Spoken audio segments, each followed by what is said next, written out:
Okay, so left Cassette, would you guys like to introduce yourselves? Yeah, I'm Josh. I play guitar and sing. I'm Tom and I play lead bass. Nice. Would you guys like to tell me how you guys started? We all kind of knew each other already. Me and Trent, our guitarist who's not here, we were in a band together for quite a while. And me and Tom worked together just down the road at some called Insurance. And so we were jamming together. We were in a band before this, and we kind of knew each other from previous bands. And Trent knew our drummer Hunter, because they used to jam together. And it just turned out we were all not in a band at the same time. Luckily, all of our bands kind of broke up around the same time. And that was it then. Out of convenience. Yeah, Trent had wrote a few songs, but doesn't really write lyrics or melodies. So he sent them through to me, and I had a little go at them, and then I said, I know a bass player, and he had a drummer, and that was it. We just hit it off. Okay, nice. Do you guys have any influences that you could list off, or main ones? You want me to go? Tom's my influence. He's the reason I do what I do. Oh man, I think in terms of our music, we're definitely influenced a lot by kind of 2010s indie guitar rock, a lot of bands like Arctic Monkeys, Lunatics, particularly British bands. I don't know if you've noticed, but Josh is from England. We get Tudor Cinema Club a lot, don't we? Yeah, Tudor Cinema Club. Just that era, the early Wombats, Strokes massively. Me and Trent bonded when we first had a band together over a band called Viola Beach, who they unfortunately passed away years ago. They're not around anymore, but they were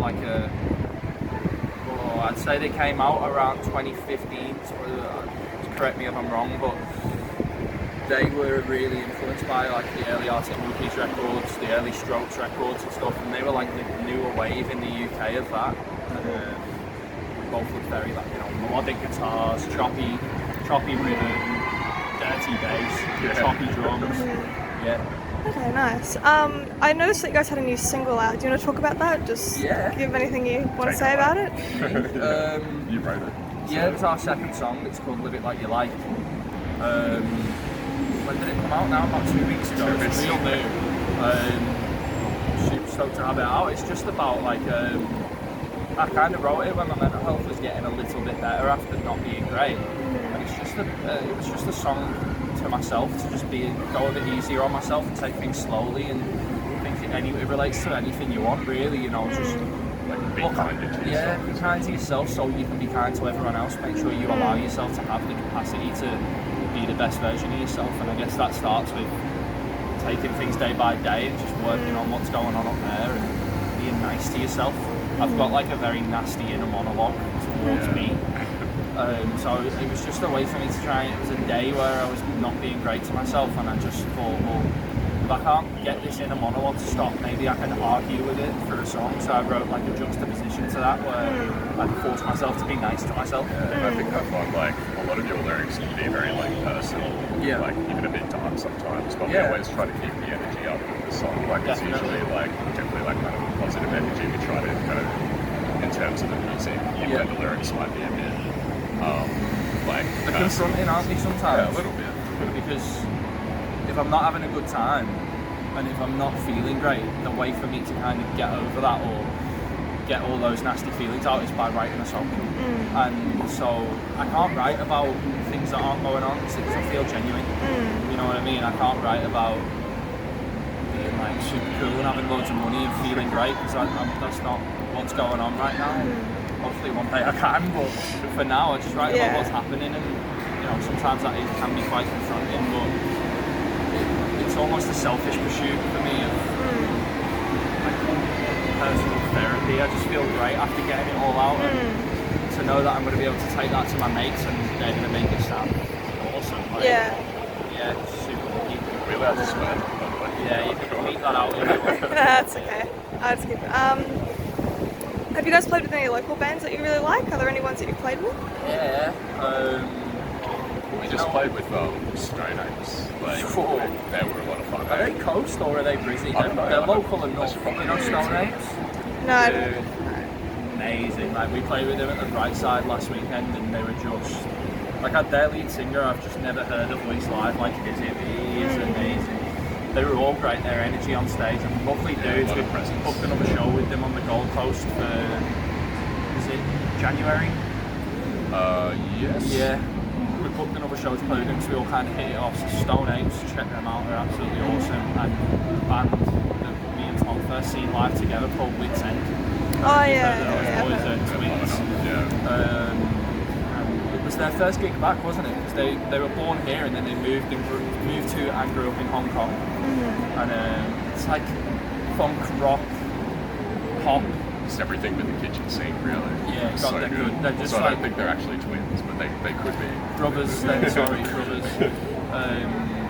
But my God, like they're just so talented. Like what they can do live, I've just never seen a band be able to do that. They're so tight and inventive, and that was a big eye opener. I remember us watching them. They're so humble too. Like when they got off stage, they were supporting us, and we were like, we should be supporting you. You guys are awesome. And said to them, you're the best live band I've ever seen in Brisbane. I've been here for nearly 10 years now, and they were like gobsmacked. They couldn't believe it. I was like, you must get that a lot, you know? They're that good. So yeah, Wits End are great too.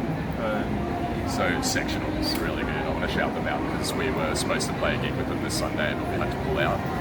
But yeah, they're an awesome local band who've been around for a while. They're really good. And on the Moss as well, they're playing with us in our single launch. Too many good bands in Brisbane because there's just so many. Like, I mean, the Valley's sick because it's like a million different venues for a million different genres and people all in one place.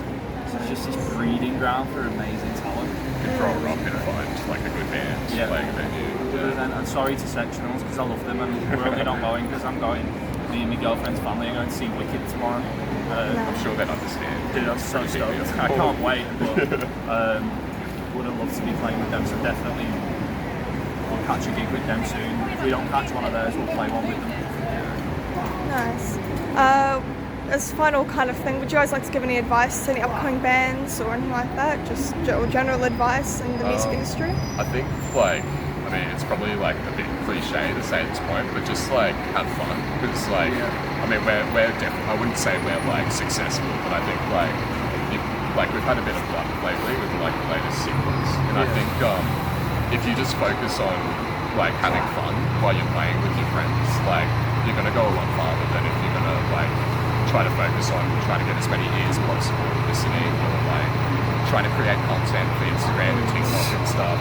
Yeah, absolutely hate it. It's hard, man, but like it's so hard, isn't it, now to be a musician and not get sucked into that social media void of like, this is trending, so let's lip sync this sound. And like we've sat there and brainstormed this kind of stuff before, but we just can't bring ourselves to do it. And that's why our content's so stupid, because we are just stupid idiots, and that's all you can really do.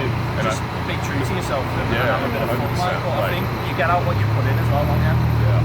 Because we even now we feel like we gel really well and we come up with ideas and bounce off each other really well, but if we have a week or two off for whatever reason we are stale, you gotta like keep fresh, keep running your chops with each other and just get out and play with each other as much as you can and enjoy yourself.